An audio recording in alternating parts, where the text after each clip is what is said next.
Well, don't know really how to start, but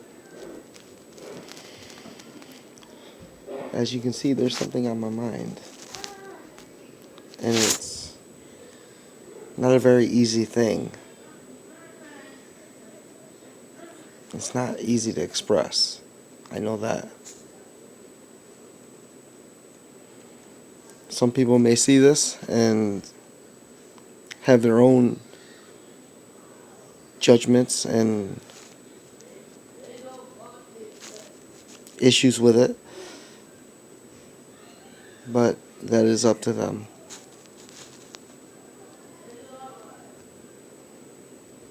In the last couple weeks, I have noticed in the air a very palpable mixture of anger and prejudice and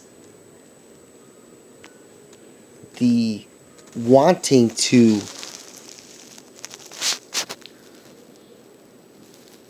expel that feeling, expound it with violence,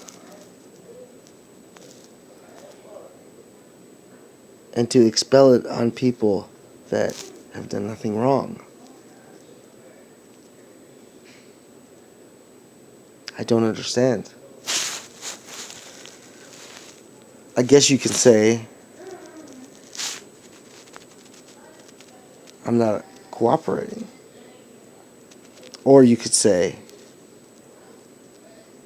I'm out of my mind. Either way, hurting someone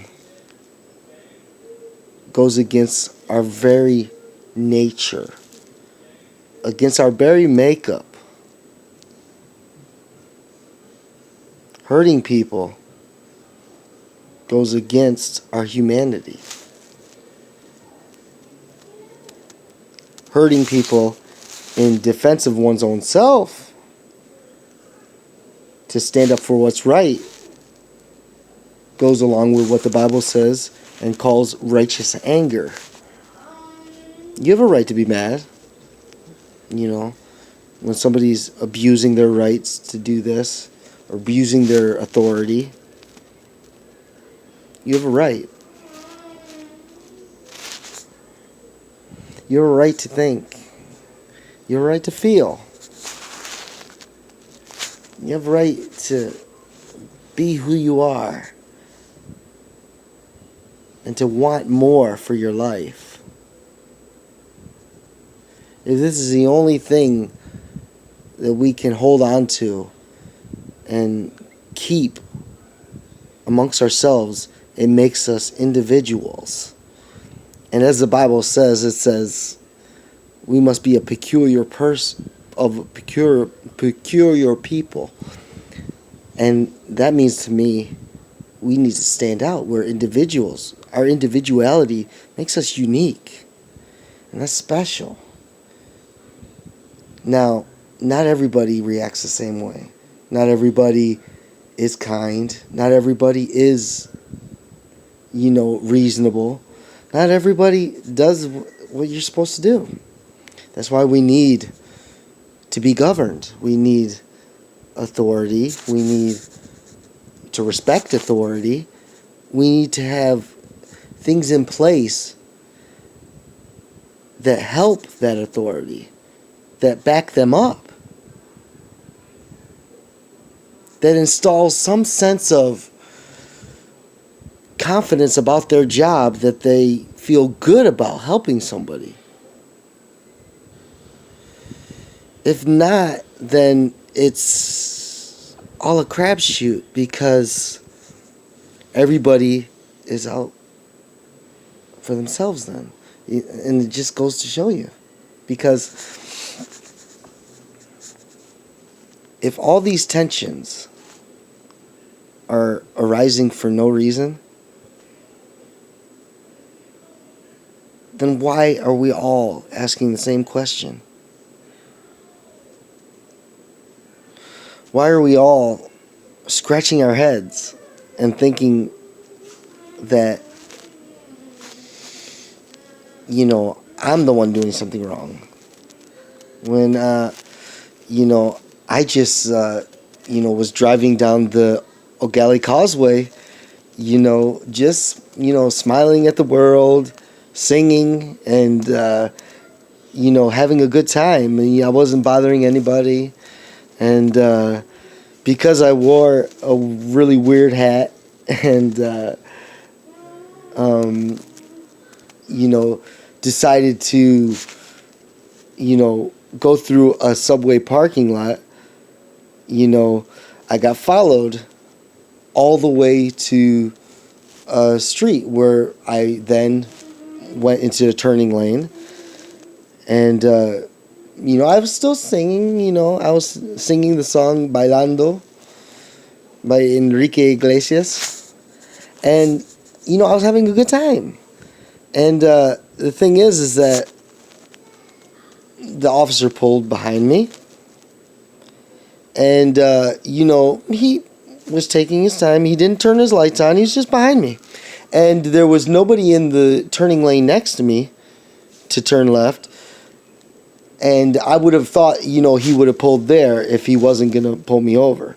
Because, they're in a hurry. They got to get where they're going, So, it makes sense that they would go in that left lane unless he wants to pull me over for some reason. And he had started following me since I cut through that subway parking lot to get out of another ongoing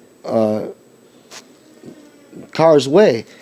And in my own defense, getting in the subway parking lot, not to get hit by that car.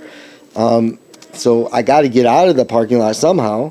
I drove to the end of the parking lot and cut across and made it. And I didn't break any laws, I don't think, I just avoided an accident.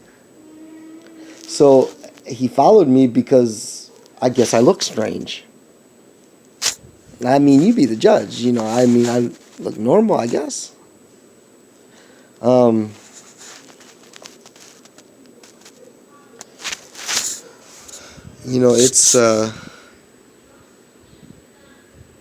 It's hard to describe because when he did pull me over, we had turned when the light turned green, so he had plenty of time to look up my registration, my plates, and the fact that I'd never broken any laws, and I'm not wanted for anything. So he had plenty of time to run everything. And then I get pulled over in the gas station. I purposely pulled in the gas station so no traffickers would be obstructed from doing whatever they had to do or going about their day. So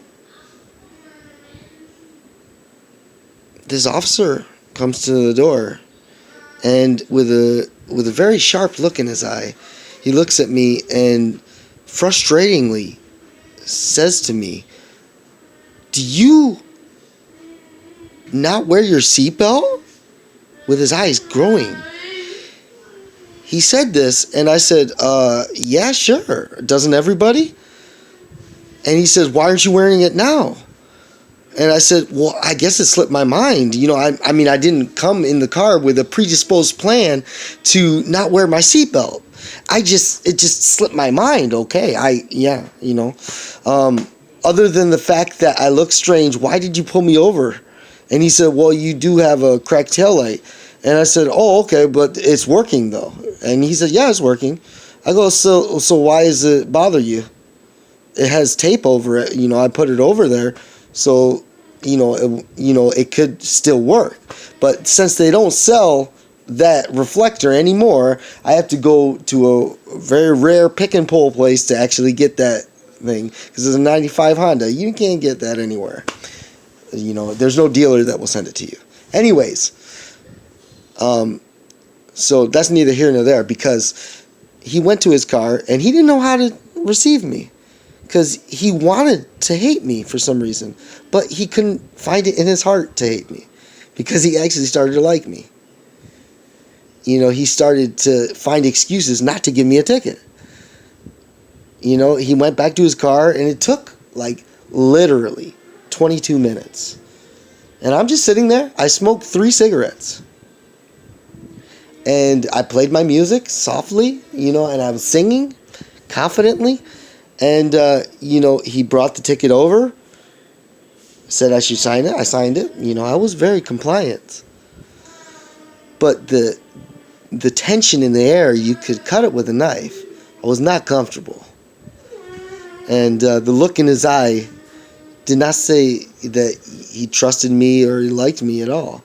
But, you could tell that he felt some compassion for me because I was honest and open with him.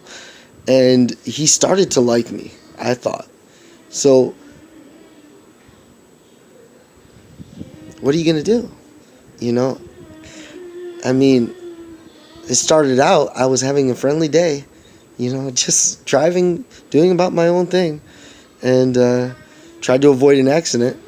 And because I'm wearing a weird hat, and listening to Bailando on the radio, I get a special interest. You be the judge. And I hope you don't judge me too harshly, because I'm really quite friendly. God bless.